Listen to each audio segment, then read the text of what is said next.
it couldn't have happened any other way because of everything else that's ever happened. We're always going to make that choice, the same choice. And so knowing that it couldn't be any other way, it's really allowed me to release any regret or like that irritation or like frustration that can come from like, oh, it should have been this way. Or if I would have chose that, then this wouldn't have happened. It just kind of takes that perspective out completely as even an option. Aja, I'm excited to reunite virtually this time, and welcome to the show. Thank you, Benoit. It's an honor to be here with you.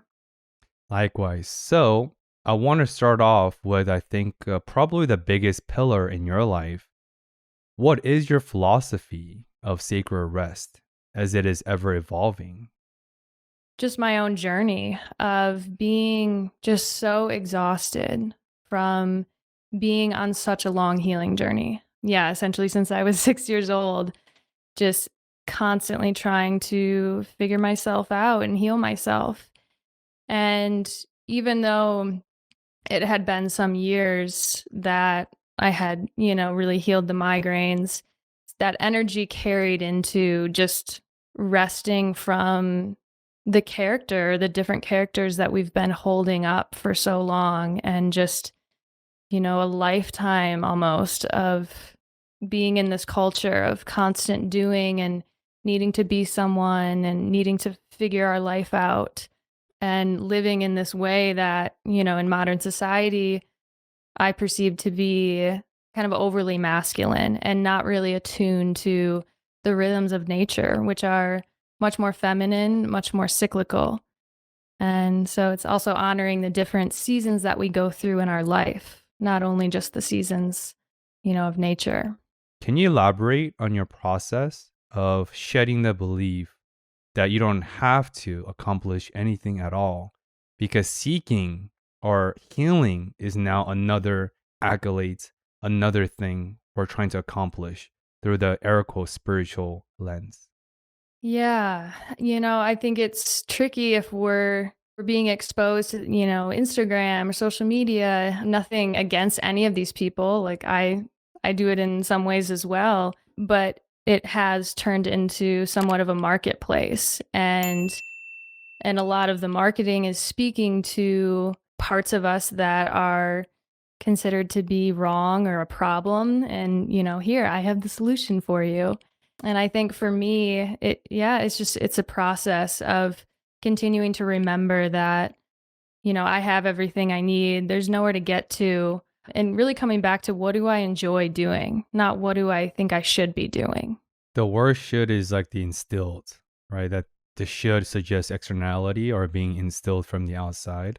But what you just shared, Aja, reminds me of a quote, paraphrasing it here, but it's something along the line of, the reason why we all have gods within us is because we are a droplet of the ocean. We are a part of the divine, but we're not the divine. We're not the ocean, but we are all part of it. It's like the idea of oneness. Yeah, I always love that analogy of the ocean. I share that quote because I think it's tricky, as you said, because I think seeking healing and the desire to know more about the oneself and the betterment emotionally, mentally, and spiritually is a strength. But when you overdo it, it's like the be do have. You forget the being, you only focus on the doing, the having, which is, I think, a lot of our society is getting caught under.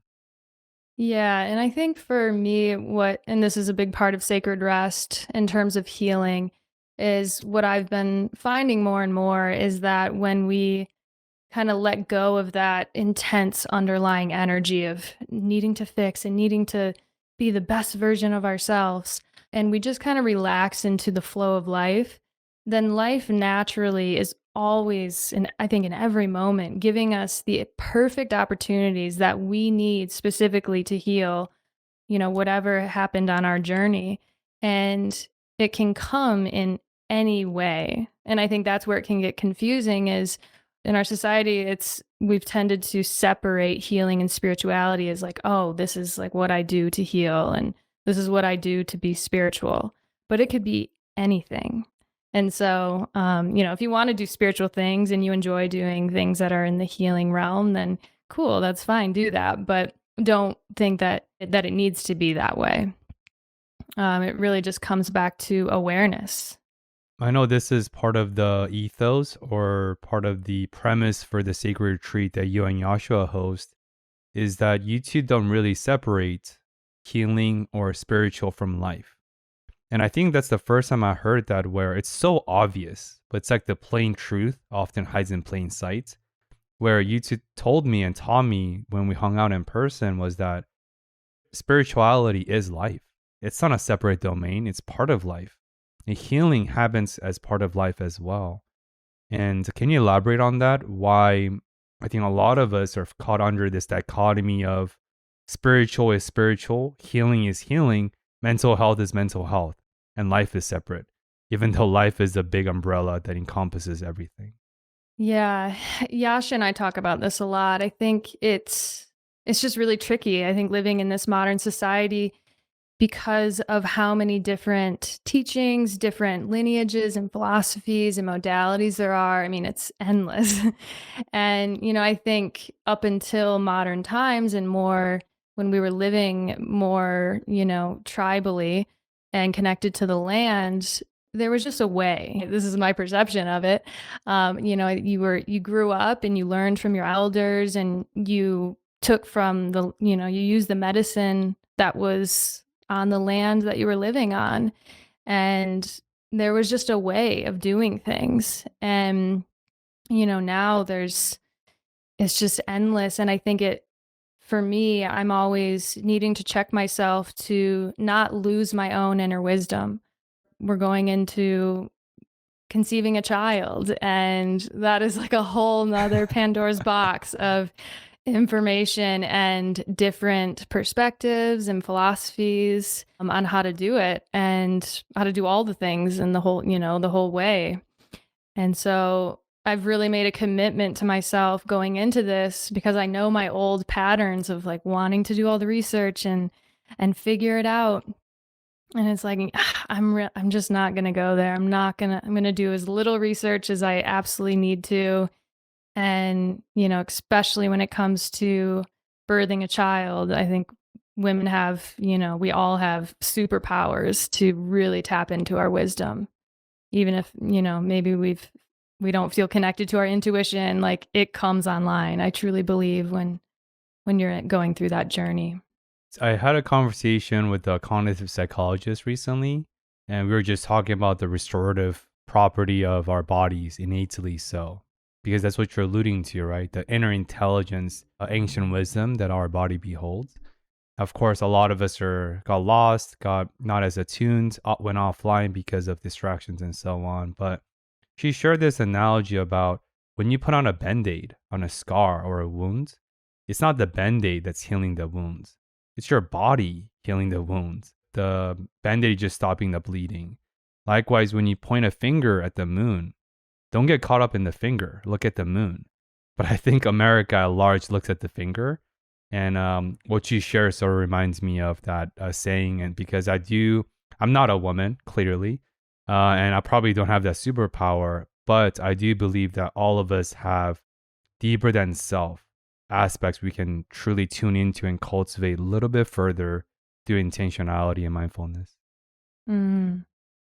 Yeah, I use that analogy a lot with the Band-Aid. It's like, if we can just relax and trust and get out of the way, life and our body, it knows what to do. And there isn't a deep intelligence there within all of us. And especially, with healing, I think this is a very unfortunate paradigm that our medical system has conditioned us into, that when we have symptoms, it means that something's wrong. And, oh no, like I have a stomach ache, something's wrong, I need to figure it out or whatever it is. And yeah, I think it's a really interesting perspective to start trying on the lens that maybe something's right.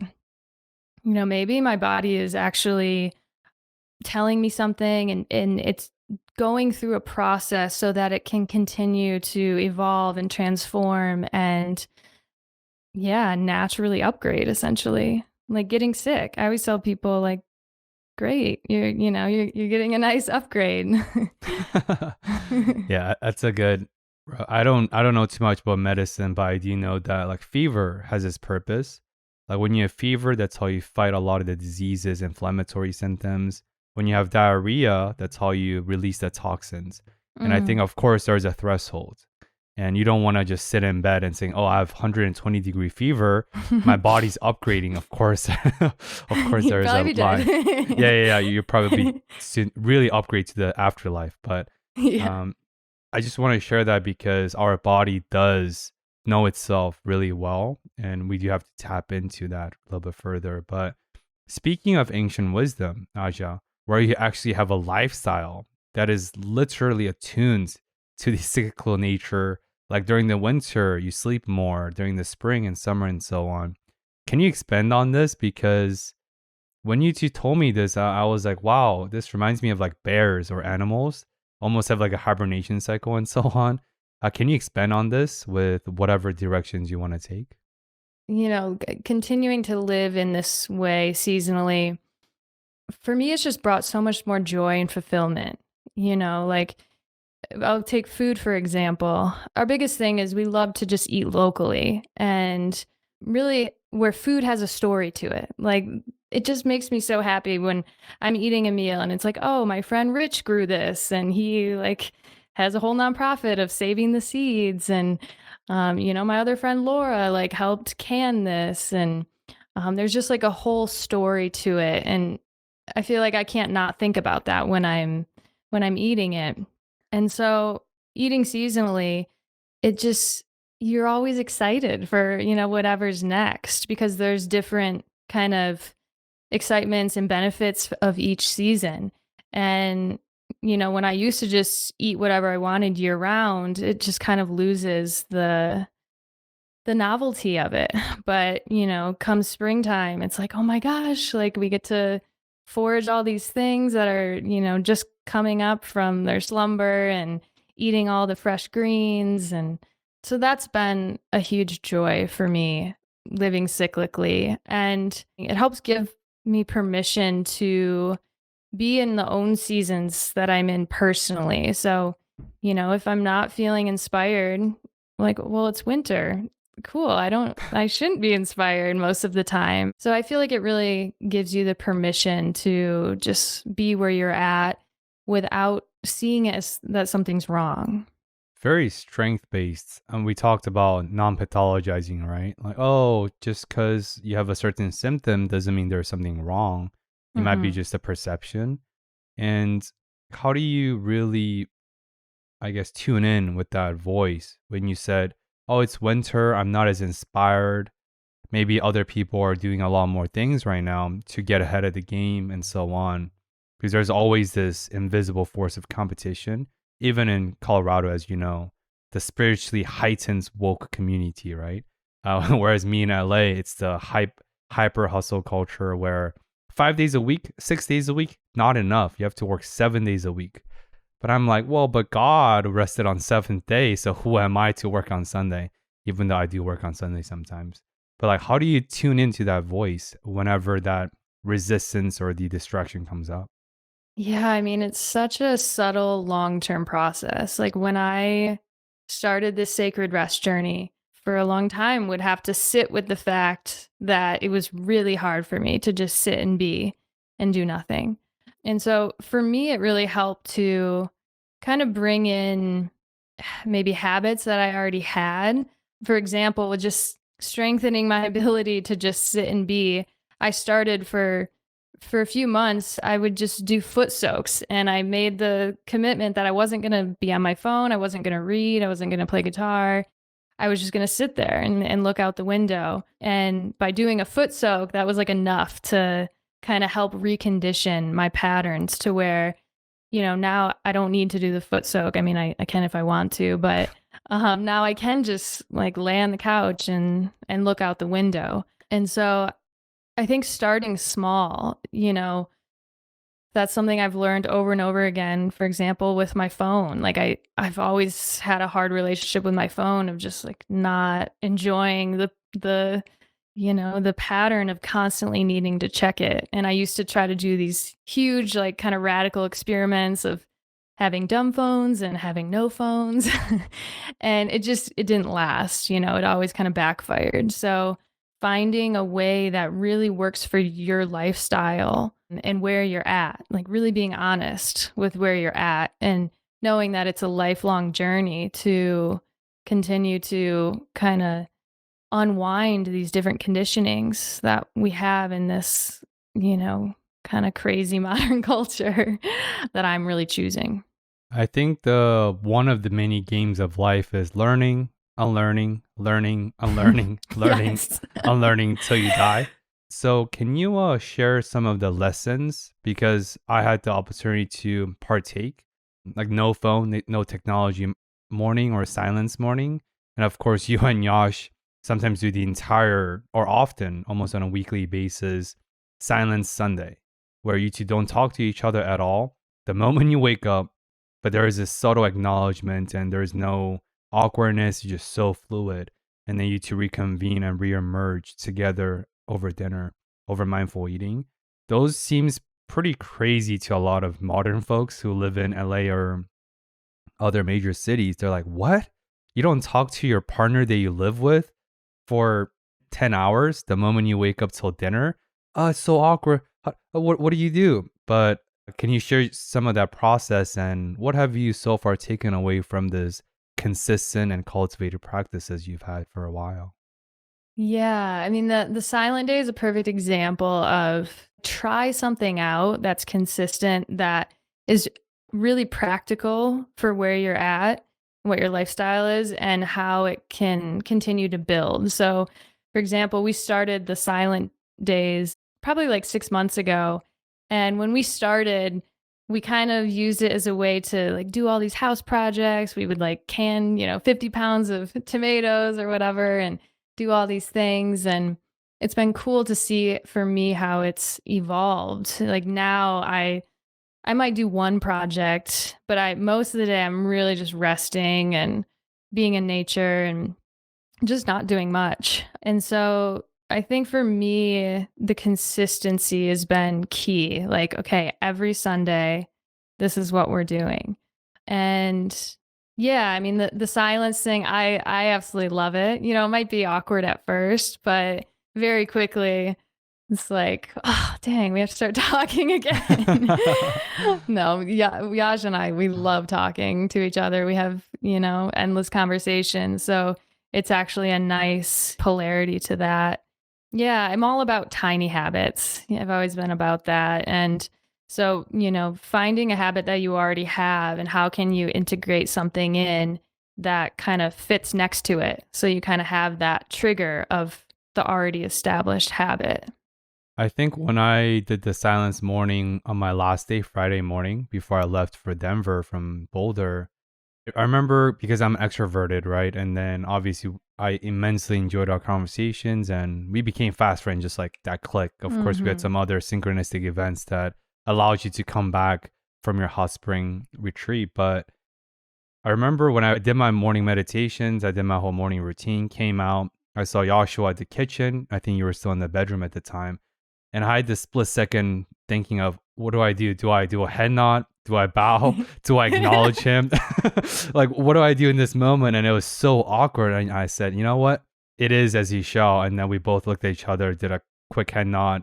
I went outside, soaked in this beautiful weather, beautiful balcony view that you two have. And then came back and everything was so fluid. And it's just so natural. And at least for me, it made me deeply appreciate the conversations we had after breakfast and once we started the toning practice and like the music circle afterwards.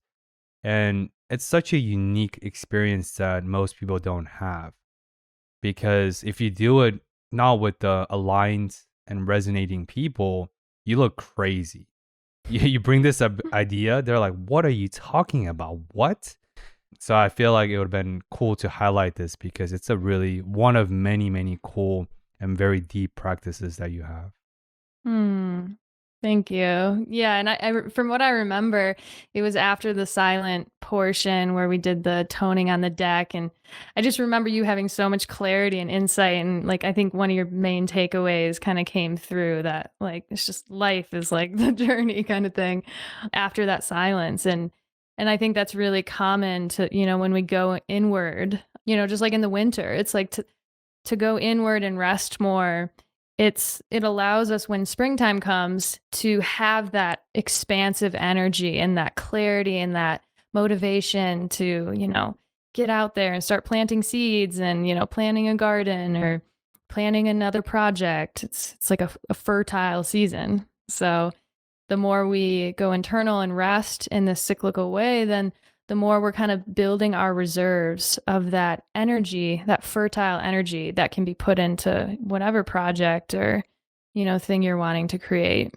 At the balcony, what I realized is like life itself is a peak experience, and going from a state of non-existence to existence by being alive. That's it. That is the ultimate peak experience. And of course, we all have experienced psychedelics. I'm an aspirational psychedelic assisted therapist. And there are other ways to achieve this transpersonal state, alternative consciousness, to really drive the container of life a little bit further, so to speak. But I do feel like a lot of us sit on this sacred treasure that we call life, or seeking the droplets or the quarters and pennies when you already have a bank vault of billions of dollars. Of course, I share that even though that's still a very resonating thought and insight I've had. As soon as it came back, I got caught up with SEO, business, grinding, the hustle, the projects, the responsibilities of life. But as you said, tiny habits. And I think you shared this where healing happens in the moment or breakthrough happens in a moment. It's just the process that takes time. Yeah, really our resistance to the process. And that kind of comes back to when we think something's wrong, that causes stress and frustration and worry, essentially resistance, to the process. And so if you are having symptoms, like how can you really just like kind of soothe that part of you that is worried and freaked out and keep tapping into that deeper trust that just like winter, passes. Like what if we thought that what if we didn't know that, just hypothetical, like an alien comes here and they have no idea about the seasons and no one tells them that in winter, like everything dies and it turns brown. If you didn't know that, you'd be like, oh my God, everything died. Yeah. This is horrible. It's freezing. We can't grow any food. But like we have that trust that spring is going to come back and everything's going to turn green. And sometimes I forget. I'm like, dang, why do I live here at this time of the year? But yeah, come spring, it's like, yeah. So yeah, that trust is constant practice. Trust about the self and the universe, and things will happen the way they are meant to be, if you have that belief, of course. Mm-hmm. So I want to go deeper into the reasons why it's important for us to, I guess, value our relationship with water a little bit more. And you can go as deep as you want. That's the aspects I really enjoy. But can you nerd out on some of your knowledge and exposure and practice related to water wisdom, the water molecules? Because my limited understanding is that, like affirmations, when you provide affirmations to water or like the snowflakes, they literally change shapes based on your affirmations. And based on the affirmations you give, water can literally change on a molecular level. Please don't ask me any questions. That's the extent of my knowledge. It's good. But yeah, Aja, what can you teach me about just the water wisdom and why it's almost like a lost art that so many of us are far removed from? Yeah, I love that you called it a lost art because it really is, I think, such a foundational relationship and art of being human. And water, I really see it as a living being. And I also see it as, just like a crystal can hold information. Like we use crystals and computers and different technology. Water has that same crystalline matrix. And so it literally is like the biggest storehouse ever for information. Some people say it literally holds the information that since the starting of creation. And so coming deeper into this relationship of reciprocity, knowing that the water that I drink, literally within, I think it's like a few minutes, it becomes your blood. We're mostly water. So that water is becoming us. And it's essentially the vessel for consciousness. And water can either be in a dormant, almost like not dead, but like a dormant state. And so when we bring water back to life, because in nature, water is constantly vortexing. It's constantly spiraling. Even raindrops like have a spiral when they come down. And so that spiral is keeping it alive, and it's taking in all of the different resonances and the tones of nature. And that crystalline matrix stays in that kind of snowflake pattern, and there's an electrical charge to it. So it's giving us, when it's in that alive state, it's giving us that quality of aliveness. We can talk more about how in your own life you can kind of harvest or bring your own water back to life. Even just like stirring it with a spoon, creating that vortex for like 30 seconds, like you're bringing it back alive, and you're creating a more coherent structure so that you are a more coherent structure. So it's a really fun, I think, just such a fulfilling relationship to deepen into. Can you elaborate or expand about like the vortexing? Because every time we drank water, the amazing spring water you two have, you always spend about, I think, 2 minutes, a minute to two, vortexing, flipping upside down and things. And of course, that's the container and the context that you two are in. I can't replicate that in downtown Los Angeles. Tell me more about the vortexing and just some of the practicality and maybe some of the rationalities or reason behind, aside from what you just shared. It can get overwhelming to kind of look into the world of all the different products out there for water science. So I always like to just keep it simple and like really be realistic with what you have, knowing that you'll continue to deepen as your excitement grows and as you start to like see the benefits of it. So I think the most important thing though is, for the majority of people with where they're living, is, if you only have access to tap water, is getting a good filter. And that's also a loaded statement because there's so many filters out there. But even just like, there's a Life Straw water bottle. That's a really great filter for like $50. So filtering it is huge, because tap water, unfortunately, is just like really scary. This is not even really water anymore.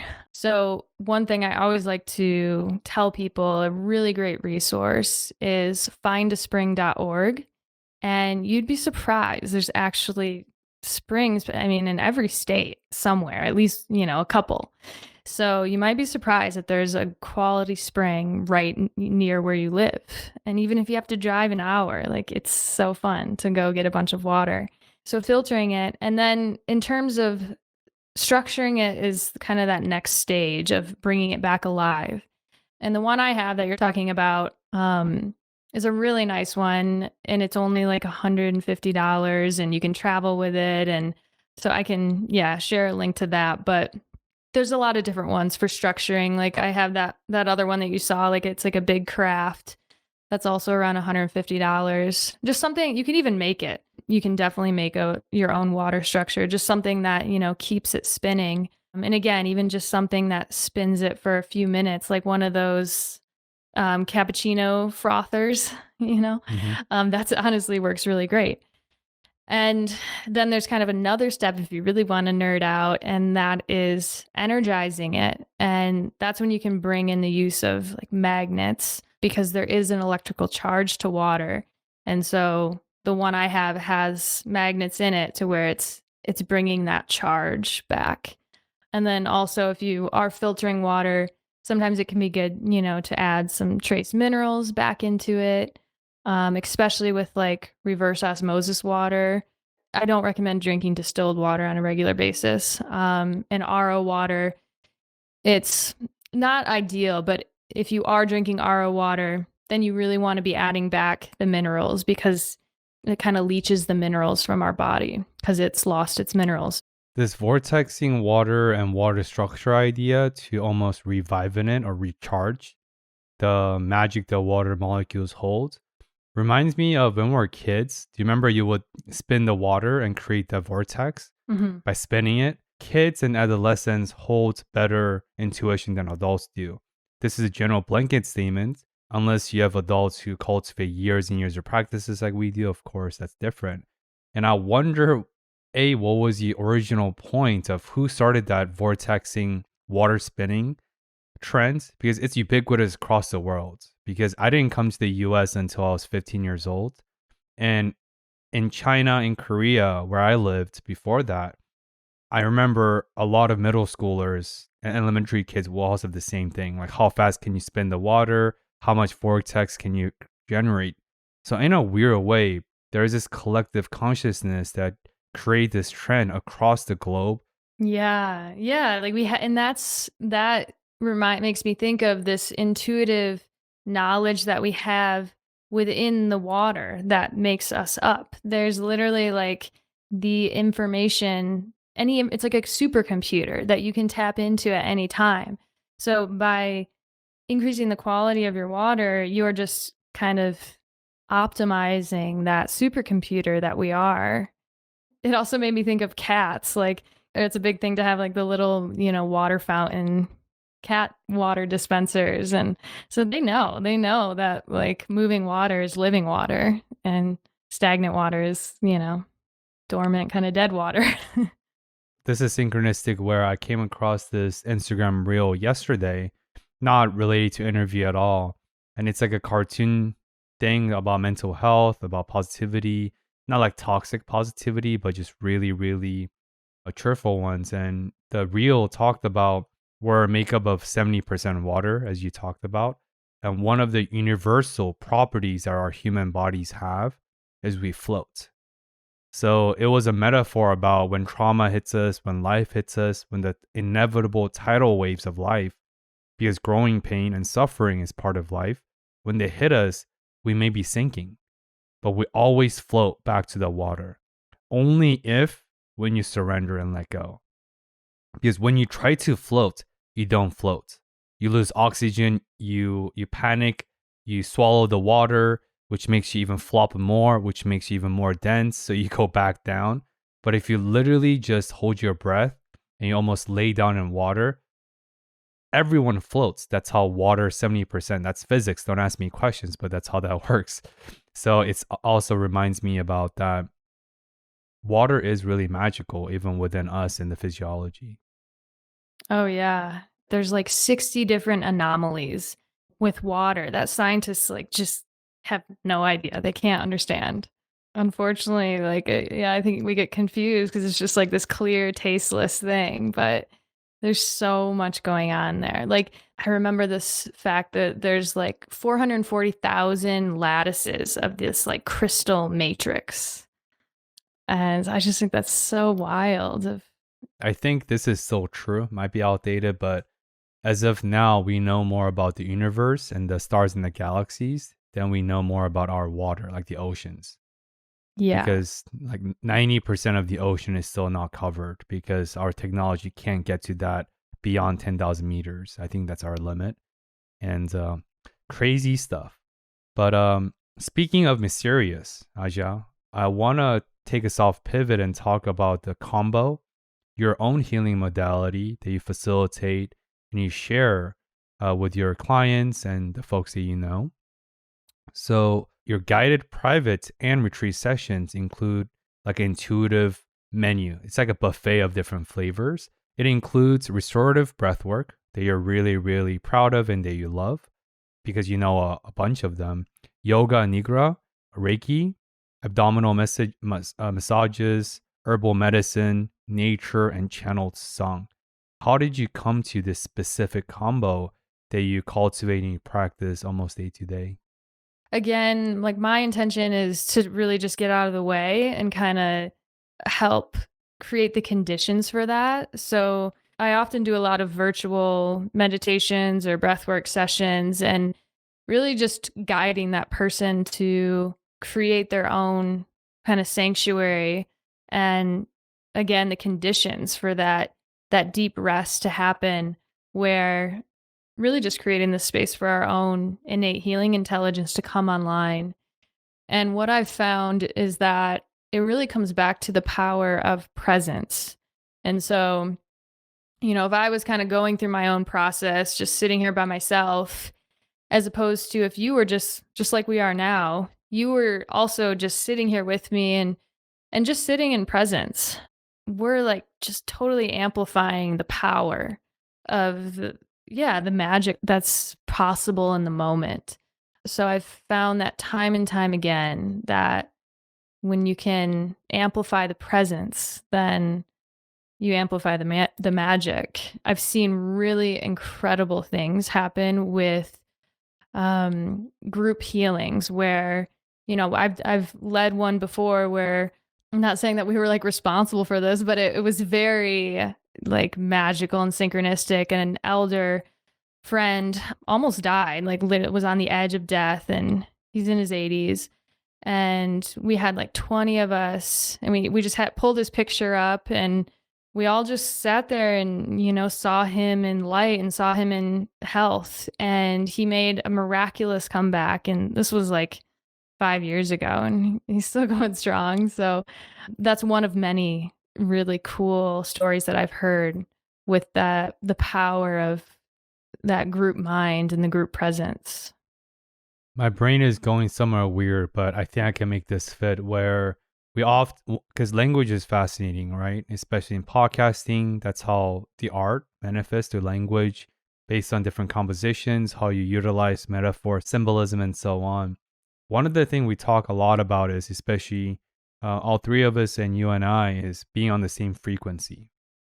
Because you can be on the same brain waves and frequency in person, but also through a virtual container, we can also hit flow state quite easily. And I usually tap into flow state almost every conversations based on the immersive state and the surrender and the presence that you're talking about.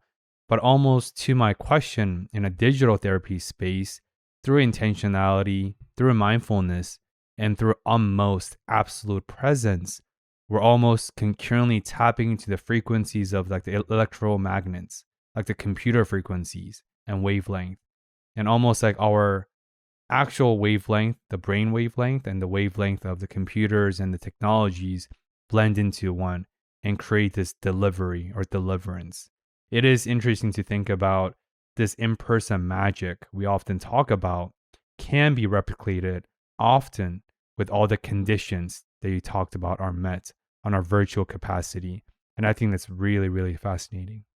I find sometimes easier to get out of the way, Mm. and just hold that neutral presence. Because I think sometimes when you're in person, it's like, oh, that subtly our own agenda can come in of what we think is going to help. Like, oh, well, if I put my hands here, if I sing this song. And so it's a very subtle dance of, not letting our own, kind of ego get in the way. Whereas when it's digitally, it is a little easier to just sit back and just be in that neutral space.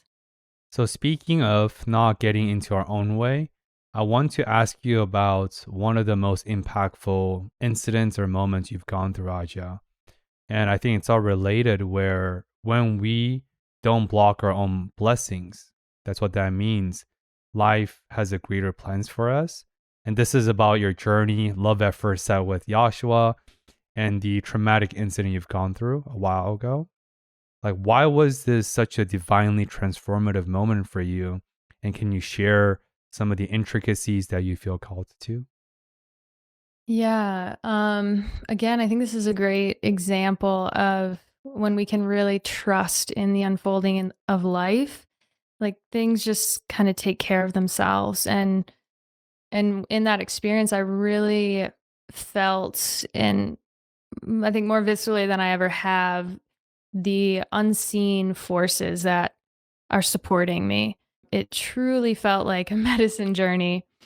And just to give some context of the story, this is when I first met my partner, Joshua, almost 3 years ago on a camping trip. And it was in the afternoon, and the wind just got insane.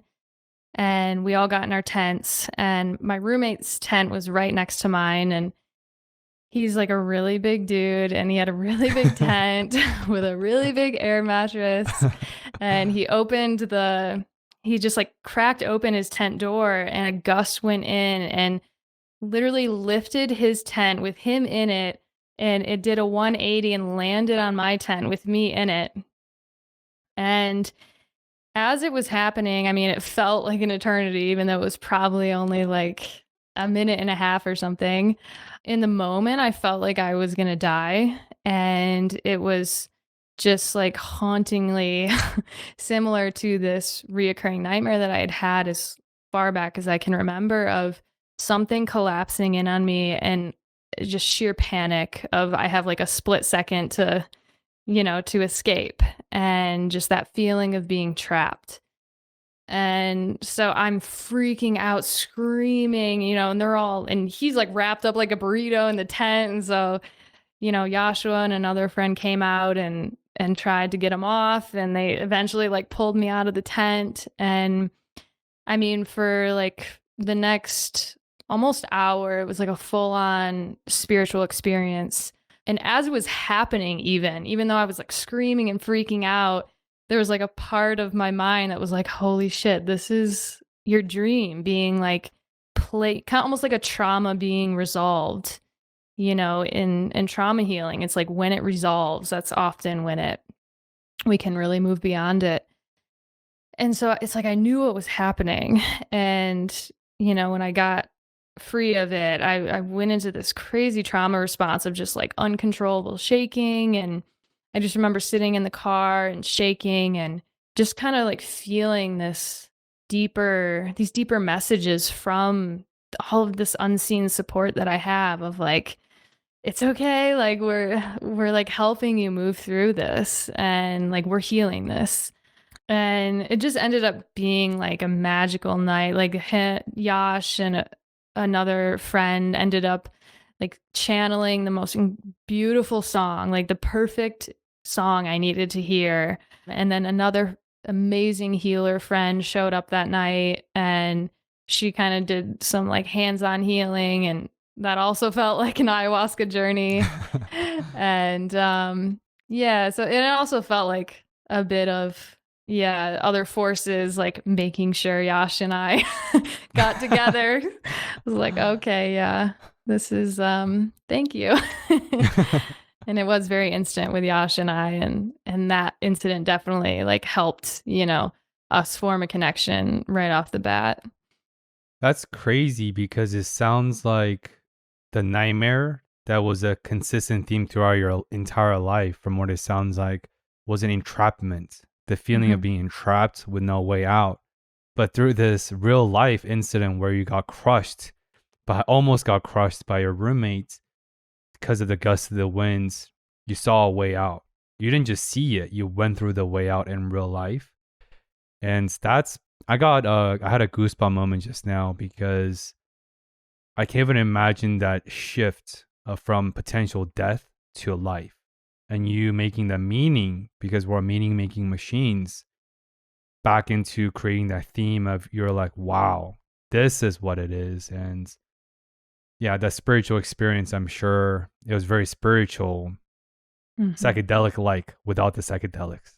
Yeah, just trusting that we're always going to be offered what we needed, and we're meaning making beings. And so, how can we really embrace, that was an easier challenge to embrace because it was, only lasted a few minutes, but it's trickier when it's longer. Yeah, how can we really zoom out and see the bigger picture? Like the headache, yeah, I have no idea where I'd be without the headache journey. I really attribute the incredible life that I'm living, like mostly to that journey. So I think this is related and a perfect segue into my next question, Aja, where one of the most common saying in the spiritual healing, whatever world you want to call it as, is everyone has their own timeline. Some people say that in a BS way, and some people actually mean it if they're attuned to the actual meaning of that statement. But to you, Aja, what does that really mean? Because I sense that from what you just responded with. In a way, something I've been contemplating, this is kind of hard to articulate, but it is more of a non-dual perspective that, you know, everything that happens in our life, in a sense, is it's like predetermined in some way. And in some way, it's already happened. If you don't see time as linear, it's just this is kind of like where we are, where our perspective is. And it feels like this is what we're, experiencing on that timeline. It couldn't have happened any other way because of everything else that's ever happened.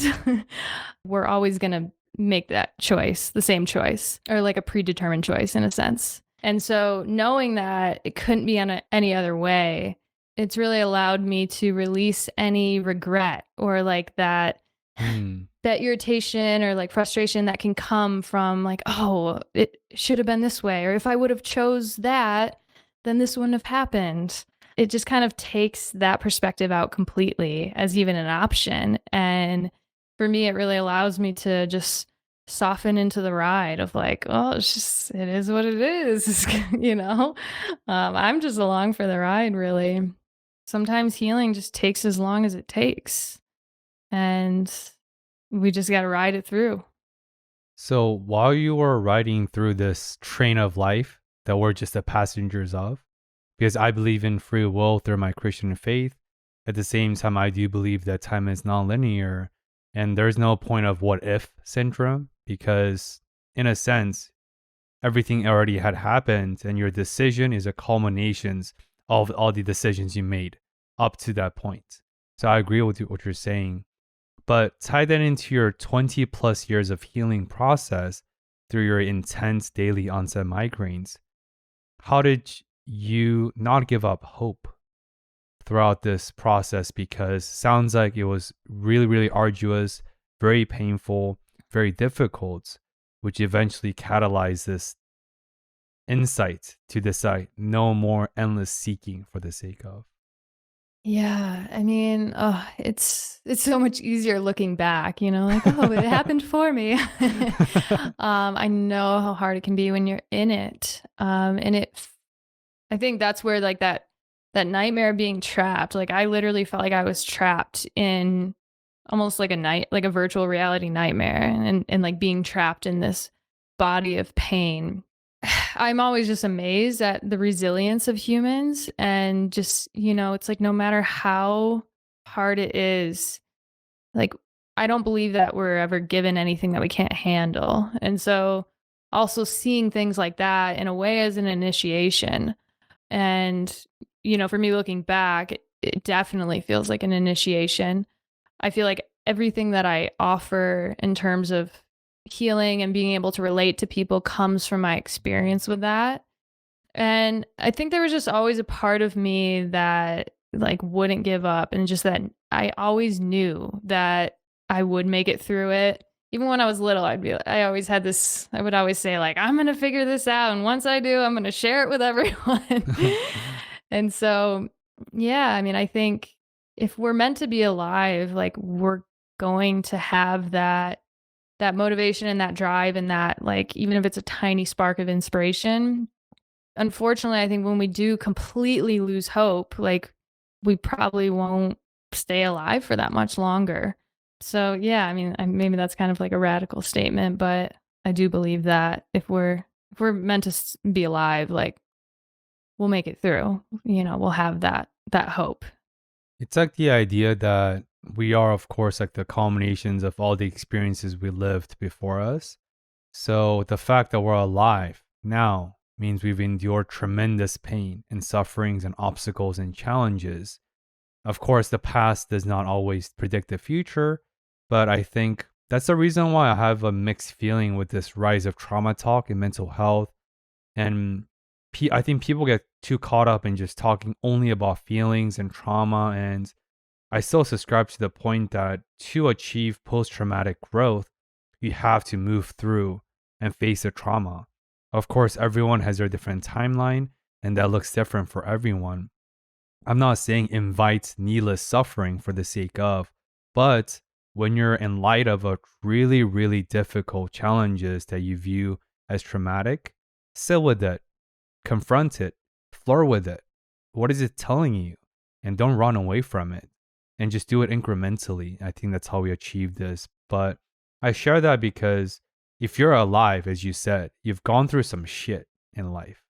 And that gives you this confidence that I don't know 100% for sure I will live through the next obstacle, but I know damn sure that I've gone through many before this. And I think that creates this self-confidence, which I think is what you're talking about.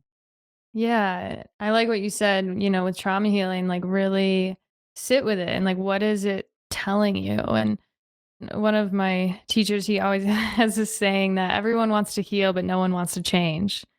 And I just see the validity in that more and more of like, I think for me in the past, I would, especially like doing all the modalities and the spiritual seeking, like for me, I saw how easy it was to get deluded that I was changing, delusional that I was changing. But to really change it's quite a feat, And I think that, our ego will like go to all these different extents to justify anything or like, we'll frame anything in a way that kind of serves that. So taking an honest look at your patterns, the different characters that you play or that you think are you, and just how you're living your everyday life. Really taking an honest look at that and yeah, starting the process of changing. I think that a lot of these deeper traumas and symptoms like really start to naturally work themselves out. As you're saying that, Aja, I just had this metaphor or imagery where for a caterpillar to cocoon out of its, little cocoon to become a butterfly, they have to break through the shell of the cocoon. And a lot of people don't know this. Not every caterpillar becomes a butterfly because that shell is hard. You have to eat out all the nutrition, empty it out, and it's a battle. If you see a slow-mo videos of a cocooning process for a caterpillar, most of them, or no, all of them struggle. It's really, really difficult. But then once you break through that barrier and the difficulty, they become a beautiful butterfly and they fly away. Otherwise, they get eaten by different predators. And I think that's like a beautiful way to encompass what you just said, where you have to move through that difficulty, in this case, trauma. And once you move through it, you can unlock this beautiful thing called post-traumatic growth. And that's an actual psychological phenomenon where a lot of people only talk about PTSD, post-traumatic disorder, which is very real. It's extremely difficult, especially for veterans. At the same time, there are ways to move through. And post-traumatic growth it's beautiful, it's amazing. At the same time, that only happens when you're confronted with the same trauma and the same trigger. Like healing sounds beautiful and social media makes it so peaches and rainbows, but healing is hard work because you're not healed, you're not changed, as you just said, until you're confronted with the same trigger. Of course, like when you're healing in isolations, oh great, I moved through all my stuff, I journaled X, Y, and Z, I thought about this, I've studied different modalities. Okay, confront and flirt with the same trauma that put you in the container of healing in the first place. Can you move out of that alive? And that challenge or this reconfrontation, a lot of people aren't doing. Not necessarily to their fault, but that's when you know, oh, I've really healed through. Wow, I don't even think I've heard that statement, post-traumatic growth. That makes me sad that I haven't even heard that term. That's really beautiful. Yeah, and it's like so much of that healing, like it doesn't have to be in like in a quote unquote healing setting. Like these patterns and these triggers are mostly, I think, coming up in our closest relationships. And that's where the honesty, that like deep, honest self-reflection comes in. Because again, like these subconscious patterns, I think, are just like such incredible portals into this really deep healing where you might not even know that it's related, but on some level it's all related. So yeah, I think it's like a way to really integrate it into your own life where, you don't have to be spending thousands of dollars, to go see someone. You can just really like choose like, okay, I'm I'm going to like make the choice to be aware in my relationships and, you know, hopefully the people that we're in relationship with can offer that like loving reflection. And I think that's like the ultimate healing portal. I love portal analogies, and this is another soft pivot, but it's all related. Where I want to talk about your breath work for a bit because you've been well versed in many different types of breath work, speaking of different modalities. But I know you personally practice and resonate the best with gentle, subtle form of breath work, which is restorative. Because I know certain breath work is a lot more intrusive and aggressive, and it gives you this more accelerated, instantaneous, euphoric high feeling that a lot of people are getting addicted to and get dependent on, especially with Jake Paul, the YouTuber boxer. He practices breath work before his fight, and he talks about a lot more. So it's creating a lot more traction in the mainstream media, which is cool. At the same time, as you know better than anyone, there are insidious aspects of certain breathwork modalities. Yeah, it's a great question and something that I've been learning so much about, being humbled so many times along my own journey. You know, when I started teaching breathwork 7 years ago, I was doing a more active style, kind of the intense circular connected breathing where you're doing that for like an hour. And it can be deceiving because it feels very powerful. You can have these intense cathartic releases, and after the release, you feel incredible. And so it's like, wow, so much is happening, and I'm releasing so much. And personally, I did get really addicted to it. It's even more intense when you do it in water. And I was doing it every Mm. day in the hot springs or in my bathtub for like hours at a time. And I learned the hard way of that kind of breath work. I don't want to put down that kind of breath work. I really only want to speak from my own experience and from what I've learned as well from like more recent teachers. But I started developing my own breathing issues from doing so much of that breath work. I remember even about a year ago, I went to an acupuncturist friend and he was like, well, this is weird. I honestly like never really seen this, but you have like so much energy in the metal element, which is the lungs. Mm. He's like, this is really strange. I'm like, oh, I know why. And, you know, I think I can explain it on two different levels. On more of a kind of physiological level, you know, when doing it in this really intense way, we're taking in so much raw energy. And that's why we can feel that kind of quick high. But our meridian system and also just the different flows, the different pranic flows of the breath is so complex. I mean, it feels like textbooks. And so we're just like releasing the dam and like bringing in this surge of energy and breath.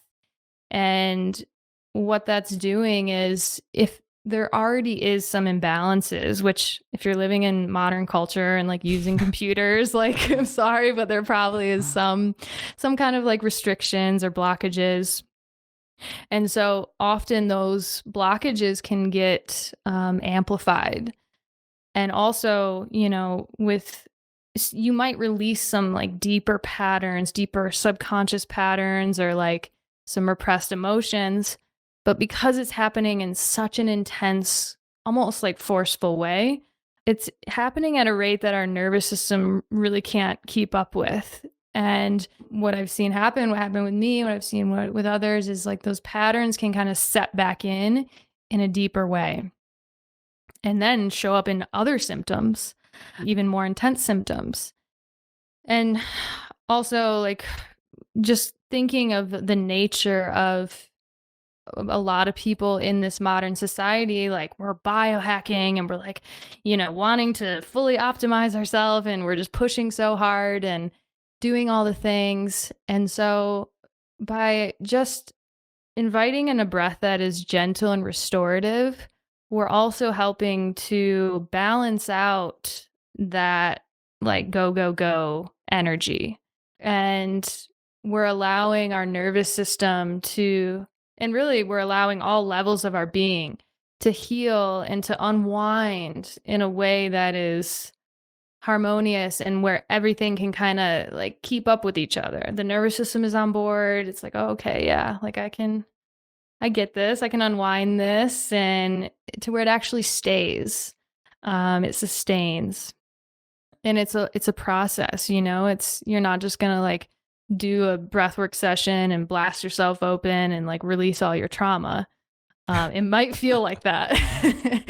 Definitely had many sessions where it felt like that, but yeah, from my experience, it's just not how it works. There's no like quick fix like that.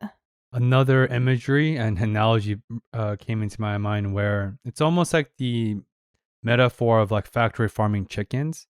It's very thematic because you and Joshua are raising chicks of your own, where you can accelerate, you can almost manufacture chicken meat by pumping added hormones and growth hormones, and you can accelerate their growing process.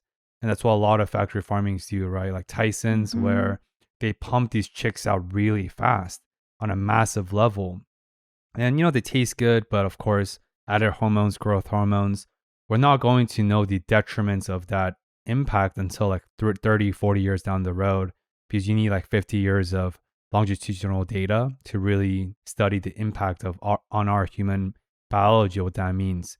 So our kids might have 3 nipples, 4 eyes, 6 thumbs, who knows? But conversely though, because that's what you're talking about, when you really let it unfold naturally, then the chicks are healthier, they have a more sustainable life, the quality of their meat and nutritions are also better, which in turn improve our quality of living as well. But then it takes time. And nobody likes taking time because now, I want it tomorrow. And it's both concerning and I think it makes sense, where it does give you this delusion that, wow, my 30, 40, 20 years of trauma has been resolved in 1 hour. And of course, these sessions are expensive. They're also like a giant money making machines on a more darker aspect of that.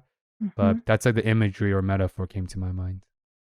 Yeah, it's a great metaphor. Another one that comes to mind that feels similar is like building a dam. It's like, and building a dam that's kind of symbolizing just taking in so much breath in a short amount of time. And like, yes, it's going to produce a lot of raw energy. Like a dam, that's why you do it, to like create a ton of energy. But then all of a sudden, slowly over time, all of the ecosystems start breaking down. All the little tributaries and streams that were like, subtly balancing and harmonizing all of the, the life and the ecosystems. It's a delicate balance. And all those streams really and tributaries really represent all of the, we have like 72,000 energy channels, meridians, all of these like subtle channels. It's such a delicate, harmonious flow. And so, just blasting that through there, you're not going to really harmonize all of these other subtler levels of prana and breath. Yeah, no empire is built overnight. So great things take time, and I think all worthy things are effortful, and a lot of effortful things are worthy. In this case, breath work, healing, release of the energies, and so on. And I want to hit you with a heavy hitter, deep cut question, which is a pending motherhood, which is, I think, the true epitome of sacred rest by being in tune with your being. Do you have any fear points with your pending motherhood by welcoming your sacred child into this not so sacred world in 2023, which is my cynicism speaking? Oh, yeah. Thanks for asking about that. I mean, I feel like it just feels like to me, such a massive thing to step into, that I think if someone said they had no fear, I don't know if they were really like aware of what they were stepping into. But it has been really cool, because we've been planning on this, very, very consciously, especially for the past like 6 months. And so it's been cool to really see my own journey with that, of again, living in this cyclical way. It's like going deep into this phase of leading up to it. I mean, this is like a big stage in itself that I think unfortunately often gets skipped for a lot of people, not by choice sometimes. But it's been cool to see the fears transform as I sit with them. And, I think this is relatable to anything that you're going into or just being alive at this time of like really facing what the fears are and going into them. And something that Yash and I really like to do a lot is just kind of put yourself like, what is a situation that you're super fearful of? Like for me, maybe one would be, having to go into the hospital and get a C-section, even though like there's like, I feel like there's like a very small percentage chance that would happen. I'm still like preparing myself for that option and kind of surrendering that to, yeah, that might happen. Or we could have a child with a disability. Okay, this is what I'm signing up for. Like I'm surrendering to it all. And, I think before my biggest fear was bringing a child into just like the uncertainty of the world at large. But I do believe that, these souls they're choosing to come here at this time. And, there's no like victim energy there. It's like at this point, it's not even a choice. Yash and I talk about this a lot too of like when you're living in the flow, like you're just kind of opening up to the way. Like you're not even really making choices. Like it just kind of becomes obvious. Like at this point, we just know that that's a part of our journey. And also, we've grappled with, if it's not meant to be, who knows? Maybe I can't get pregnant. And I've also like accepted that possibility, even though I don't feel like that's going to happen, but I've also accepted it. So, yeah, it's been a great training of trust and surrender for sure. Thanks for sharing. And I know the lesson of trust and surrender have been the biggest lesson you've been embarking on since you're 6 years old with the migraines. And reminds me of whenever I used to get mad at my mom. And this is a philosophical difference where I think parents have more responsibility than kids because kids never got to choose to be born. The parents made the decisions on their behalf. I would tell my mom that, Mom, screw you. I never chose to be born. You chose to give birth to me and my sister. So you're responsible for everything, yada, yada, yada, which is true. At the same time, I've never heard someone until now, you said that you also believe on a spiritual, meta, synchronistic level that the souls, the unborn kids, the unborn souls also choose their way into our lives. And I think that's a cool perspective to have. And as you said, that's the best way to let go of the victim mindset. And I aspire to have your level of surrender because I probably asked this question to close out today's conversation to a little bit partial selfishness, where my biggest, I don't know if fear is the right terminology, but my biggest resistance, barrier, challenge with my fiance, because we'll get married soon, is having kids.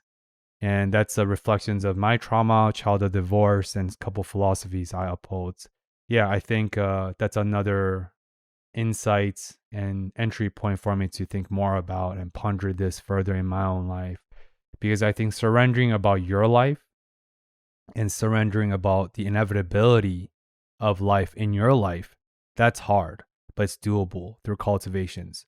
But surrendering inevitable uncertainties in the greater force of life that we call unknown in our kids, the future kids' life, that's a whole different freaking monstrosity. And I think I sense from what you just shared. Yeah, it really is. And also knowing that, like, I think it's a Rumi poem of something alluding to the fact that, like, we don't own our kids. They're not even our kids. Like, they're just coming through us. And, we get to, like, bear witness to their journey. When you're just letting the way unfold, it just becomes so obvious, Like, I was in a stage for a long time, too, where it was like 50-50. Like, I don't know if I want kids. Oh my God, it seems like the biggest decision ever. Like, how am I ever going to, like, choose the right one or whatever? But again, it just like, you'll just reach a point where you just know, and it just becomes so obvious of like, nope, we're not meant to have kids, or like, oh, duh, like this is what's next for us. Yeah, the power of knowing is the unknowing, Yeah. which is very counterintuitive. But yeah, I want to close out the conversations before my red carpet moment for you, Aja, with my favorite Rumi's poem, because I'm a big fan of Sufism, which is what Rumi represents. And Rumi talks about there is a place outside of right doing and wrongdoing, and I will meet you there. And I think that sort of ties into the way we talked about throughout this conversation. And that's something I really try to orient my life with because of the hyper judgmental culture we live in, the cancel culture, the value propositions, attaching or attacking other people based on their values, not based on who they are. And I think we collectively, hopefully, can get to a point sometime in the future to that middle way, also as the Buddhist saying that Yashua and I talked about. Mm-hmm. But with that, Aja, speaking of the middle way, let me roll out the red carpet virtually for you, Aja. Can you share some of the cool projects, the retreat information, since I do really consider the retreat I had with you two as one of the most transformative, non-psychedelic experiences I've had in the last couple of years, since I do a lot of cultivated practices. But where can people connect with you further, check you out, your beautiful website, the retreats, resources, and even private sessions with you and other medicine that you curate? Hmm. Yeah, thank you so much. It was so fun having you here. I just enjoyed spending that time with you so much, and just to see your commitment to yeah, serving others and being, yeah, it's really beautiful. Yeah, my website does have it all, ajarose.love.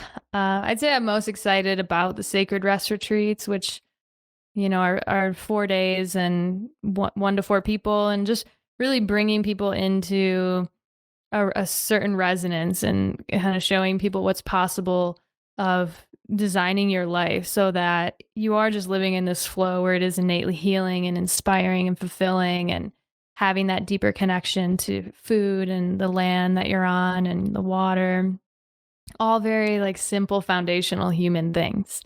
Opening the voice, remembering that we're all musicians, we all have a voice, we all have access to, yeah, that the spirit that flows through us. And so we like to remind people of that and create a container to really open up to that in a way that doesn't feel intimidating. And yeah, one thing that I also just love doing is I just love creating spaces for people to really access that deep rest, that deep soul rest of, letting go of that need to try to heal something or, you know, unlock something or activate something. But just the magic that happens when we really just let go and just rest. And so I have a ton of guided meditations that I do in my online community called Patreon, or on Patreon. So I release a lot of different meditations and just support on how to live more cyclically and how to get excited about the different seasons. And it's all on my website, ajarose.love. I appreciate you. So to close out these conversations, do you have any parting messages for everyone who have made it to this end? I kind of want to share a song, a water blessing song that it's meant to be really, yeah, shared everywhere. It's an Algonquin lineage, and it's really simple. It sounds kind of tricky at first, but it's one of those songs where once you see the words, it just clicks. And my invitation is to really experiment with seeing water as a living being, and like, what does it mean to be in reciprocity with water and with nature, with plants, just like you would with humans. Like, what can we offer them? What songs can we offer? Just offering our presence is so much, and knowing that the same awareness that flows through us is flowing through everything. And so we can, yeah, come into such a deeper relationship, I think, from that perspective. So I'll share the song, and I'll give you the link as well, that kind of just shares the story of it and the lyrics. But I love to sing whenever I'm by water and just offer that gratitude. to that which gives us life. You have a great voice, so I'm ready. We'll see right now. Okay. Thank you, Benoit. Ni mi wa mo hendayen. Aki miski ni mi wa mo. Hey ya, hey ya, hey ya, hey. Hey ya, hey ya, hey ya, ho. And if you really want to go for it, you can sing it 4 times in facing each direction. But even just singing it once is such a beautiful offering to everything around you. So yeah, share it if you feel called. Thank you for the harmony, and I close my eyes so I can really be in tune then. Oh, I feel good. That felt like extra quadruple shots of espresso without the caffeine. Yeah, like I said, I really appreciate your thoughtfulness and for your presence today, Aja. Oh, thank you so much, Benoit. You're just so easy to talk to, and I always just love your questions and your curiosity and your deep insights. So this was such a pleasure to spend more time with you. Thank you, thank you. And to all the listeners, as always, I will include all of Aja's amazing resources, her information in the show notes and episode link below. And as always, I really, really appreciate you taking the time and sharing your presence with the presences I share with the guests that I bring on every 2 weeks. And if you have made it till this end, and if you found any value and insights that you think applies to your own life, because everyone has different timeline, please share this episode with one friend that you think could also enjoy this type of immersive conversations I have on a weekly basis. See you again in next week's train of Discover More. Thank you for listening.